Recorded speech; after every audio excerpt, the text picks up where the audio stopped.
Hello, this is the Child Cognitive Development presentation. This is part of a series of 3 presentations that also cover motor and language development. As I mentioned in the other presentations, although we've separated these 3 areas out, they are integrally related and inform each other. This section is quite long, so I'd suggest having a couple of short breaks as you go. I've flagged up suggested good moments for this in the presentation, but obviously you're in control. Different to motor growth, which is in the main biologically driven, what we know about cognitive development suggests that there is both a biological and social dimension. In this presentation, we'll look at 5 theorists regarding cognitive development. Firstly, Piaget's constructivism, which outlines the incremental levels of cognitive ability with age. Then Vygotsky, who highlights the impact and importance of social and cultural influence on this development. Then the Eriksons, whose life course theory articulates psychosocial development across the whole of life, but we'll be looking at the first 5 stages that relate to childhood. Then Kohlberg, who explored moral development, i.e. how we behave in society. And finally Gilligan, who offers a nuanced critique on all broad brushstroke theoretical conclusions and assumptions. So let's begin with Jean Piaget. He observed that children are active learners, not passive observers, that children organise knowledge into schemes, that these schemes change through assimilation and accommodation, which I'll explain in the next slides, that cognition develops in stages, not gradually, and that each stage builds on the accomplishments of previous stages. So he set out that cognitive ability is linear and staged. In the previous slide, I stated that children organise knowledge into schemes and that these schemes change through assimilation and accommodation. Assimilation is how we take in new information and incorporate that new information into our existing knowledge. Assimilation is like adding air into a balloon. You just keep blowing it up. It gets bigger and bigger. For example, a 2-year-old schema of a tree is green and big with bark. Over time, the child adds information. For example, some trees lose their leaves. Some trees have names. We use a tree at Christmas, etc. The balloon just gets full of more information that fits neatly with what is known and adds on to it. Accommodation is slightly different. Accommodation is what occurs when new information or experiences cause you to modify your existing schemas. So rather than making the new information fit into an existing schema, you change the schema in order to accommodate the new information. So, for example, a child seeing a zebra for the first time might call it a horse. The child assimilates this information in her schema for a horse. When the child accommodates the information, she takes into consideration the different properties of a zebra compared to a horse, perhaps calling a zebra a horse with stripes. When she eventually learns the name of a zebra, she has accommodated this information. Assimilation and accommodation are the building blocks for increasing knowledge. There are 4 stages in Piaget's stages of cognitive development. First, the sensory motor stage from 0 to 2 years, then the pre-operational stage from 2 to 7 years, followed by the concrete operational stage from 7 to 11 years, and finally the formal operational stage, 12 years and up. I'll describe these in more detail in the next slides. The sensory motor stage occurs from birth to 2 years. During this stage, the infant uses their senses and motor abilities to explore. There's lots of reaching and touching and putting things into their mouths as they explore their environment. Very early explorations are innate reflexes such as sucking or random touching, and later these actions become more goal-directed such as reaching out for a toy. By the end of this stage, the child achieves what is called object permanence. This is the understanding that an object is still there even if they can't see it. Prior to this, the object is just gone. Hence a young infant's distress when their carer is not present. The short video link in this slide illustrates the changing understanding of object permanence during these early years. The learning or formation of new schemas across this stage occurs through primary, secondary and tertiary circular reactions. Basically, a random action becomes a deliberate action and then becomes an exploratory action. So, primary circular reactions occur over the first 4 months. This substage involves coordinating sensation and new schemas. For example, a child may suck his or her thumb by accident and then later intentionally repeat the action. These actions are repeated because the infant finds them pleasurable. Secondary circular reactions, usually occurring from 4 to 8 months of age, are when children become aware of things beyond their own body and become more object-oriented. For example, accidentally shaking a rattle and continuing to do so as they find it satisfying. Tertiary circular reactions, around 12 to 18 months of age, describes when a child deliberately starts to explore new possibilities of objects, knowing that the object may do a variety of things. Finally, these schemas are internalised from 18 to 24 months of age, and this begins a shift to symbolic thinking, aligned with the timing of object permanence, when objects and people have an existence for them beyond the tangible. Piaget's second stage of cognitive development is the pre-operational stage. This typically occurs across 2 to 7 years. Children can now use mental representations of objects and therefore play moves from using real objects, i.e. what does this feel like, what does this do, etc., to more complex play, often what we call make-believe play, where the child is rehearsing what they know about people and things. The child's thinking is perception bound, i.e. they can't think beyond what they know, they can't work out possibilities or theories. Thought is egocentric, it centres around their own perceptions. They can't imagine things from another's perception. Thought is also intuitive, what they feel to be true, and this is bound or restricted by egocentrism and perception. Thought is also animistic, i.e. it's perfectly reasonable, based on understanding thus far, that animals and therefore toy and animated animals or objects have lives, voices and actions, hence the appeal of such characters in books and TV. The link in this slide takes you to a short video to demonstrate a child's developing understanding of symbolic development, understanding the existence of objects when not seen, as well as applying knowledge from one situation to another. This stage of thinking is typified by centration, focusing on one aspect of a situation and ignoring the others. So, for example, if a child in this stage were asked which of these lines had more buttons, they would say the lower one, as it's longer.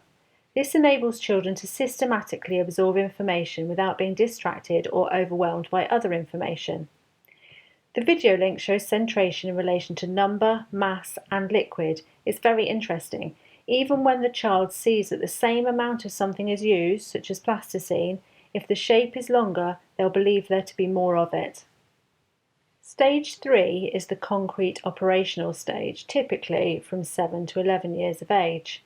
At this stage, children are able to conserve a logical thinking ability that allows a person to determine that a certain quantity will remain the same despite adjustment of the container, shape, or apparent size. They're able to classify with more than one attribute and apply hierarchical thinking. This is the ability to simultaneously sort things into general and more specific groups using different types of comparisons. They can also seriate, put things in a logical order, for example in size order. The video here shows an example of a boy in the concrete operational stage applying logical thinking, sorting and seriating. The final stage is formal operations, and this typically occurs from 12 years onwards. In this stage, the young person can apply abstract and hypothetical thinking and appreciates a variety of perspectives on a situation. The video clip is quite entertaining. Enzo is given a variety of scenarios where he demonstrates his ability in hypothetical thought. Although this is well developed, even he struggles when presented with a situation in which he has no experience and no similar experience to inform his thinking. This demonstrates that whilst we may have this ability, we may function at the previous concrete stage when presented with a situation that's completely new. So, just to test your abstract thinking and have a little mental break, click on this YouTube video and see what you get. How many numbers can you see? So, did you get them all? There are critiques of these theories, mainly around how the original research was conducted. For example, Piaget's theory was derived from his observations of boys in a classroom setting in a specific country and class setting. Therefore, his theory did not consider the role of gender, whether girls have a different type or pace of development, culture, whether the findings are universally applicable or specific to the research site, and experience, the cognitive ability of a child may be modified by the input and opportunity available to them. Also, whilst each stage builds on the previous, the age parameters may be arbitrary. Some children may progress at a later or earlier stage than the stated age ranges, and this has been demonstrated in later studies. We see this with the child in the video clip for the concrete operational stage. He's younger than the stated age range. If you'd like to read more about the critique of development theories as androcentric, that is, focused on boys' development, and Eurocentric, that is, not taking into account global culture, this article by Helen Berman is very good. The document by Gerritsen Lansdowne, which was commissioned by UNICEF, also provides an alternative way of thinking to stage theories and talks about the evolving capacities of the child, which takes into consideration differing childhood experience, and that's also an interesting read. I would recommend taking a break here.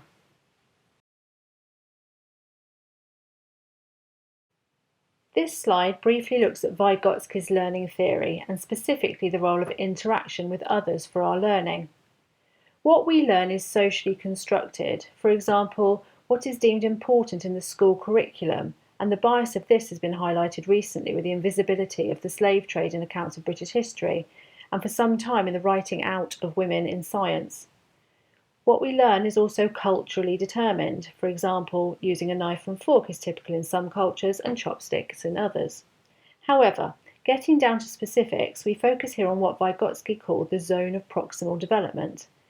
This is where children build incrementally on knowledge already previously amassed, the accommodation and assimilation of Piaget, and practice and consolidate this knowledge and skill. It's important to have someone who can facilitate this growth in thinking, and this may be a carer or a teacher, and this is illustrated in the video in this slide. Vygotsky termed this growth scaffolding. This is just a quick slide to state the importance of language or another form of communication such as sign language to facilitate this learning.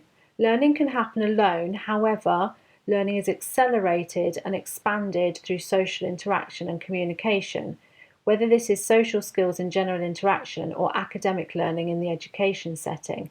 And we touch on this when we look at language development in another presentation. And this social element brings us to the theory of Erikson and Erikson. This husband and wife team put forward a life course theory of psychosocial development with 8 stages, where each stage represents an interactive social milestone. And again, each stage builds on the previous. Each stage can result in growth, or what they called failure, which in turn can shape a person's self-esteem and sense of self in the world. As we're focusing on childhood cognitive development, we'll look at the first 5 stages only. The first stage is trust versus mistrust and occurs during infancy from 0 to 18 months of age. At this point in development, a child is completely dependent on their caregivers. If the carers provide food, love and nurture, this leads to trust. If not, then mistrust and uncertainty about whether their needs will be met. Such fearfulness or trust carries on into wider relationships as the child grows older. As you may have been thinking, this stage is linked to attachment theory, where the foundations for future confidence in survival and relationships are laid down. The Erikson's second stage is autonomy versus shame and doubt, and this occurs in early childhood, around 2 to 3 years of age. At this stage, the child begins to develop a greater sense of personal control, and this is mostly exhibited through demands on others.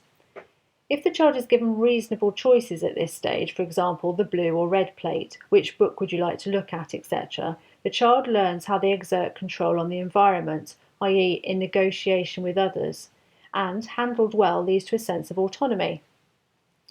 Toilet training is an essential part of developing this sense of control. Learning how to control bodily functions is a tangible, somatic example to the child of how to control their urges to go to the toilet until it's sociably acceptable to do so. Obviously, the opposite to this, if all decisions are made for the child, they don't learn this negotiation. They have a shaky sense of their place in decision making, and if they do make a decision, it can be full of self-doubt over that decision. The third stage is initiative versus guilt and occurs in the preschool years around age 3 to 5. In this stage, the child begins to assert power through play and social interaction. At this stage, socialising with other children and older children for scaffolding, assimilation and accommodation is helpful in rehearsing and gaining confidence. Failure at this stage can lead to self-doubt about their socially acceptable influence on their world and can result in behavioural extremes, either completely dominating play or withdrawing altogether. Just to note, though, that these behavioural extremes can be linked to personality types and conditions such as autistic spectrum disorder. During the primary school years, the child moves into the fourth stage, industry versus inferiority, and this is typically between the ages of 6 and 11 years. At this stage, the child should gain a sense of pride in their accomplishments and abilities, so the role of teachers becomes significant in a child's life, encouraging the child's efforts and incrementally building their knowledge, again through scaffolding. Carers and parents who show an interest in their child's activities and offer praise will also facilitate success at this stage. Encouragement leads to a sense of competence, and failure at this stage leads to a sense of inferiority, i.e., what's the point in trying? I'm never very good at anything. Obviously, this is a fine balance, because if the child is told everything they do is amazing, they'll struggle with life tasks such as exams or any rejection of their efforts in later life. The fifth and final stage that we're going to look at occurs during adolescence, around 12 to 18 years of age, and it's called the identity versus confusion stage. At this stage, the peer group is very important to the young person, and they try to develop a sense of personal identity within this group. This is shaped by the preceding stages and their sense of self-confidence in their impact on the world and in their abilities. Sexuality is also important in this stage, as attraction to others also plays into their self-identity. Failure at this stage can lead to a poor sense of self and role confusion, having a sense of where they fit as they go out into the world. Time for another break.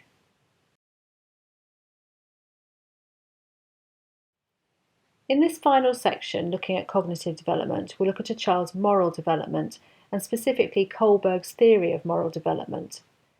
This is an important factor, again shaped by those around them.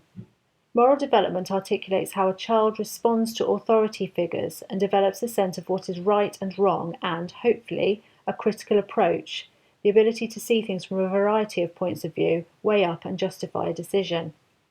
I will read out this scenario. This is a scenario that Kohlberg asked participants of various ages to respond to and, based on their responses, formulated his theory.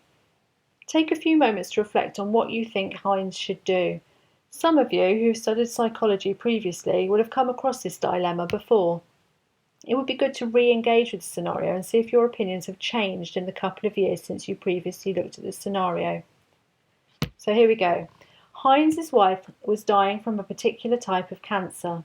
Doctors said a new drug might save her. The drug had been discovered by a local chemist, and Heinz tried desperately to buy some, but the chemist was charging 10 times the money it cost to make the drug, and this was much more than Heinz could afford. Heinz could only raise half the money, even after help from family and friends. He explained to the chemist that his wife was dying and asked if he could have the drug cheaper or pay the rest of the money later. The chemist refused, saying that he had discovered the drug and was going to make money from it. The husband was desperate to save his wife, so later that night he broke into the chemist's and stole the drug. Have a think about your instinctive responses to these questions. Number 1. Should Heinz have stolen the drug? Number 2. Would it change anything if Heinz did not love his wife? Number 3. What if the person dying was a stranger? Would it make any difference? And number 4. Should the police arrest the chemist for murder if the woman died?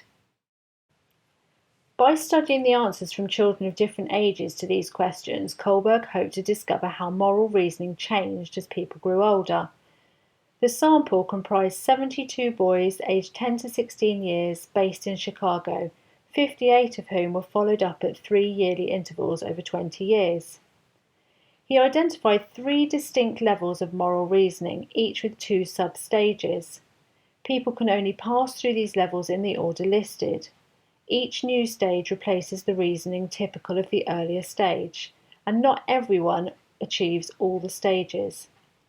Before we go on to what these stages and substages are, from the information here and thinking back to the critique in the research methods module, what biases can you see in how Kohlberg undertook his experiment? The obvious biases here are that the original study was all with boys and therefore doesn't represent girls. It was conducted in a specific geographical location, so may not necessarily be universalised globally. The boys were adolescents, so may not have fully developed their sense of morality. They were likely to have been from a similar class and cultural background, and therefore results again may not be universalised. So just a few critiques of the original experiment. So in level 1, the pre-conventional level, which is most 9-year-olds and younger, children don't have a personal code of morality. Instead, their moral code is shaped by the standards of adults and the consequences of following or breaking their rules. Authority is outside the individual, and reasoning is based on the physical consequences of actions. So, hence the common phrase in the playground, I'm telling on you. Rules have been learned, and the adults are seen as the enforcers. There are 2 sub-stages in level 1. Stage 1, the obedience and punishment orientation, where the child is good in order to avoid being punished. Equally, if they see a person being punished, they would be certain that the person had done wrong. In stage 2, individualism and exchange, they do begin to recognise that there's not just one authoritarian right view. Different individuals can have different viewpoints and they can all be right. So this stage 1 is typified by being worried about punishment and being seen to do the right thing. So take a few moments to think about what this age group would say about Heinz's dilemma. At level 2, conventional morality, usually occurring in adolescence to adulthood, young people begin to internalise the moral standards of valued adult role models. Authority is internalised, i.e. they own their learned moral code, and reasoning is based on the norms of the group in which the person belongs. This is apparent, for example, in family religious practices or in diet and exercise typical to a team sport, etc. Again, level 2, conventional morality, has 2 sub-levels. So stage 3, good interpersonal relationships. This is where the young person is good in order to be seen as being a good person by others. And this has parallels with the Erikson's identity versus role confusion stage. Therefore, morality is shaped in relation to the approval of others, that is, the group with which the young person is seeking to identify. In stage 4, maintaining the social order, the young person becomes aware of the wider rules of society. So morality is still focused on obeying rules and avoiding guilt. So in the light of this, what do you think this age group would say to Heinz's dilemma? How might it differ from children at the pre-conventional level? In level 3, post-conventional morality, individual judgment is based on self-chosen principles and moral reasoning is based on individual rights and justice. This can be different from the law, hence case law testing the morality of statutory law in individual cases. So the Sex Offences Act, for example, says that young people shouldn't be having sex under the age of 16. However, this was challenged in case law by Victoria Gillick in 1988, out of which came the Fraser Guidelines, which state that according to specific guidelines, it's okay for a young person under the age of 16 to be having sex. Obviously, just according to those specific guidelines, though. According to Kohlberg, this level of moral reasoning is as far as most people get. In fact, it's suggested that only 10 to 15% of people are capable of the kind of abstract thinking necessary for stage 5 or 6 within post-conventional morality. That's to say, most people take their moral views from those around them, and only a minority think through ethical principles for themselves. So, to conclude the sub-stages in Kohlberg's theory of moral development, we have stage 5, which encompasses social contract and individual rights. The child or individual becomes aware that while rules and laws might exist for the good of the greatest number, there are times when they will work against the interest of particular individuals. And in stage 6, universal principles, people at this stage have developed their own set of moral guidelines which may or may not fit the law. So at this stage, people are able to have or voice standpoints that counters the law or social norms. So finally, take a few moments to think about what this age group would say to Heinz's dilemma. So let's briefly critique Kohlberg's research. So the dilemma is unfamiliar to the sample. For example, children can't really identify with the concept of marriage, etc. So it may be difficult for them to apply judgment. Do you remember Enzo's difficulty in the Piaget section when given a scenario on which he had no lived experience? It was an all-male sample, so may be different for females. It's a hypothetical situation, so application can be difficult. Whilst there are distinct stages, do people move between stages depending on the situation? There may be a culturally biased belief in the superiority of American values over those of other cultures and societies. And finally, does moral judgment actually match moral behaviour? i.e., do we say and believe one thing but actually do another? So there are quite a few criticisms of Kohlberg's moral development theory. So this brings us to Carol Gilligan's thoughts and response to Kohlberg's theory. Kohlberg viewed justice as the highest moral principle, and girls are often found to be at stage 3 in Kohlberg's system, the good boy, nice girl orientation, whereas boys are more often found to be at stage 4, the law and order orientation. And Kohlberg concluded from this that girls were reasoning at a lower level to boys.